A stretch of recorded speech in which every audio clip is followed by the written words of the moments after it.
This was an interview with for Azeroth Radio IO and Unshackled Fury, and it is quite interesting. So number one, it's not really just race to world first, because there's obviously a trickle down in difficulty, but your TLDR there is they do want raids to be a stern test for the best guilds, but they don't want to have to nerf shit 20 times for the rank 100,000 or 5,000 guilds. Basically, TLDR, they don't want to repeat Sepulchre. I think we all know that, so fair enough.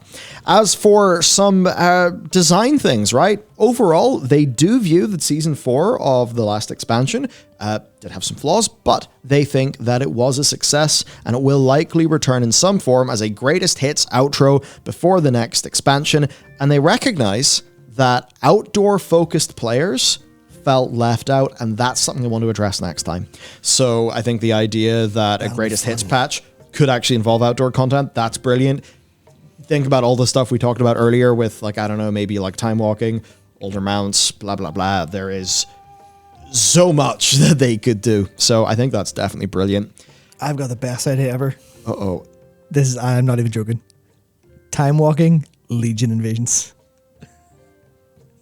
Madman. But would that not be sick? It's like, hey, you want to go live out what it's like to be invaded by the Legion because you're a weird masochist? Go for it. Don't kill a load of demons? Sweet. I don't know if they're able to actually physically do it, but I was just saying, because I'll tell you my thought process. My thought process was, what's outdoor content? Primal Storms are outdoor content. Well, that's a pre-patch event. Just recycle that. Recycle Legion Invasions? I think if you brought back Legion Invasions for like a season, people would be like, maybe a week on, a week off or something in the season, or like a weekend for a season or an event, people are like, fucking yeah, let's go. Obviously, it would be for getting loads of alts leveled and stuff like that. But tire currency, tire war, people are like, fucking yeah, I get to grind out Legion Invasions for a mount. Yeah. I miss the Legion, goddammit. Let me have them back. Which, you know, the big villain, now they're gone, so that's a good thing for the world, but you know what I mean? Yeah. That'd be great. Yeah, no, it would. God, I could actually talk. I could probably talk about ideas for something like that forever. Mythic Plus. This is the fun one where they've kind of admitted. Okay, well, first up, Mythic Plus and Great Vault rewards were increased to better compete with raid drops. They want M+ers and raiders to end up with about the same average item level, but it will be harder for people to get the same quality of gear from M+ on lower end compared to other expansions, because they don't want to make Mythic Plus feel less rewarding, but also they don't want a situation where normal and heroic raiders have a much easier time getting loot in Mythic Plus. Yeah. And that is the thing. A lot of people felt like the loot system was heavily incentivizing them to go over to the other path. And that, I think, had a lot of very obvious downsides. So, yeah, speaking anecdotally, at least, that really wrecked our guild in Shadowlands. Because it was just, like, gear was so stingy so much of the time in raid, even, like, especially when you're not progressing in raid very much and you're getting a couple bosses killed in a week, you're like, why are we doing this? We could do M+, it'd be way easier, it'd be way faster, we get better gear at a way quicker pace, and we just come back and wreck the bosses. And like, that doesn't feel right. That doesn't feel right. So as long as Mythic Plus is hard enough. But there is an obvious downside where Mythic Plus not being as rewarding is going to suck, and it will, like, it's the same idea of nerfing anything. Nerfing anything is a dangerous idea in a live service game. Because, especially rewards as Overwatch troopers, like, hey, we've nerfed rewards. Oh, people don't feel rewarded and they quit your game. Shit. Yeah. So I think this is the right call. I hope it works. Yeah, a little bit to close us off for this interview then on design and development things. I think this is generally good news. So first up, they said Dragonflight is truly the first expansion built from the ground up on the principles that were created and built upon from 9.1.5 onwards. That basically is the situation where, I mean, yes, you've got the outside of game issues, but that's where Korthia slams Blizzard in the face. Shards of Domination are an utter failure. Korthia is an utter failure. Basically, player sentiment is definitely low at that stage.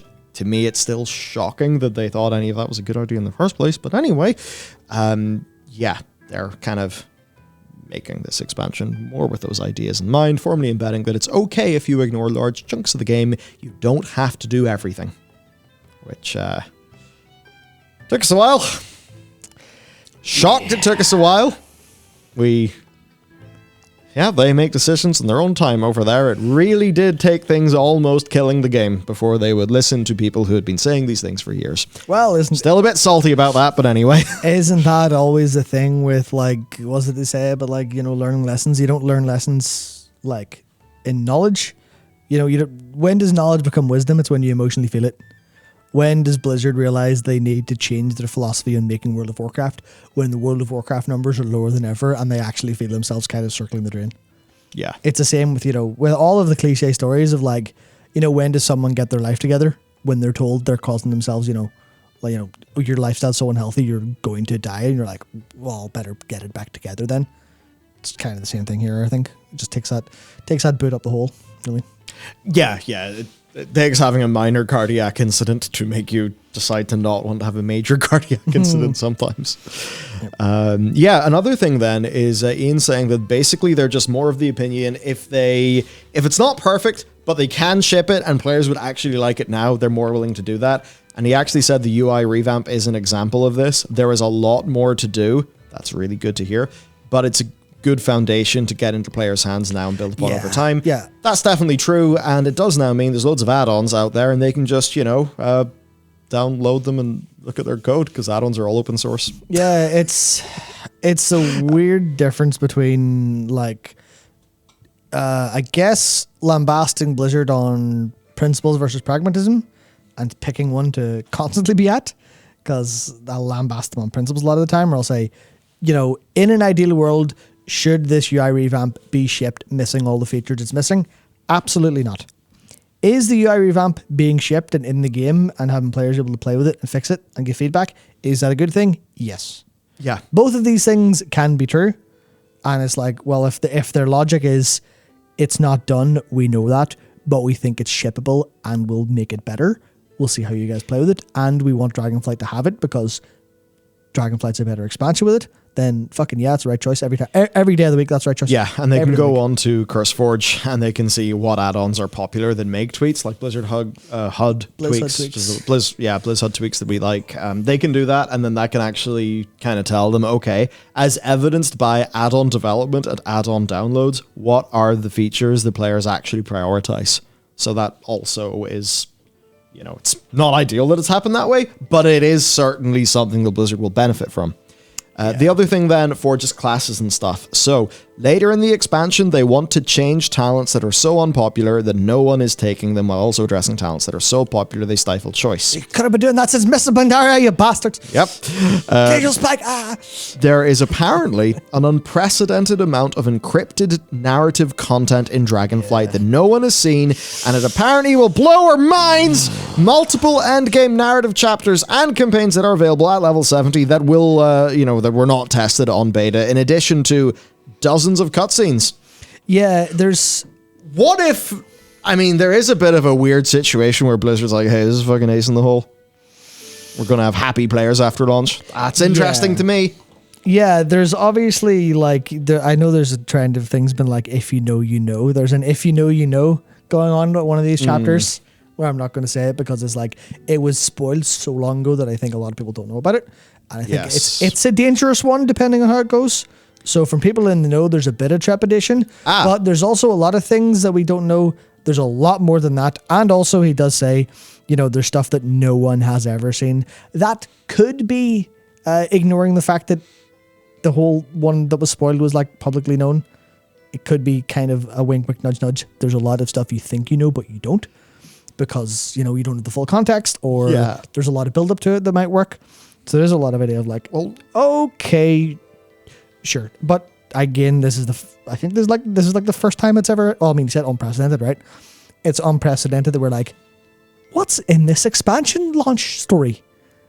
What do you mean we don't know what's in the expansion story? And they said holy shit, by the end of this story, we will know what the end boss is. Yeah. And that does suggest there's a decent amount of content. And actually thinking about some recent stuff, it's entirely possible that defeating Razageth and Vault of the Incarnates is only halfway through that endgame plotline. That could be the case. And as for... That makes sense. That makes sense. As for the rather dramatic thing that leaked out because of some data mining, it was one of those things, it's a controversial decision made by some characters.